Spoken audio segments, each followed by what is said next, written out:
மூலம் அறியாமல் ஓடி ஓடி உழன்று கெட்ட மாந்தர்களும் கோடா கோடி. பள்ளம் என்று உணராது பார்த்து ஏங்கி பாருலகில் பலவிதமாய் பாபம் செய்து நல் இருளை விளக்குவதற்கு வழிதான் பாரார்.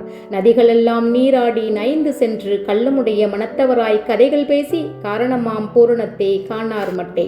இப்பிறவி எடுக்க காரணமாக இருந்த மூலம் என்ன என்பதையும் அது தனக்குள் மெய்பொருளாக இருக்கும் இடத்தையும் அறிந்து கொள்ளாமல் ஆதி மூலமே என்று ஈசனை தேடி காடுகளிலும் நாடுகளிலும் மலைகளிலும் ஓடி தேடியும் காணாது உழன்று திரிந்து செத்த மனிதர்கள் கோடா கோடியப்பா. படுபாதாள பள்ளம் இது என்று உணராமல் காமவலையில் வீழ்ந்து அதை நினைத்தே ஏங்கி அதற்காகவே வந்தது போல் வாழ்ந்து வருகின்றார்கள். அதனால் இந்த பாருலகில் பலவிதமான பாவங்களையும் செய்து இறுதியில் இறந்து பாழும் நரகுழியில் தான் வீழ்வார்கள்.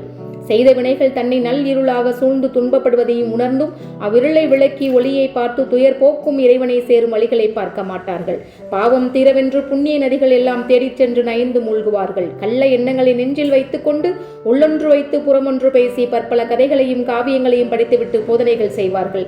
அனைத்திற்கும் காரணமான கடவுள் தன்னுள் மெய்பொருளாக இருப்பதையும் நல்லார்க்கும் பொல்லார்க்கும் நடுநின்ற நாயகமாக இருப்பதும் அதுவே பூரணம் என்ற காரணம் என்பதையும் காணாதவர்கள், கண்டு சேவை செய்யாதவர்கள், அதனை அடையும் யோக ஞானத்தையும் உணராதவர்கள் யாவரும் பிறவியே அறியா மடையர்களே.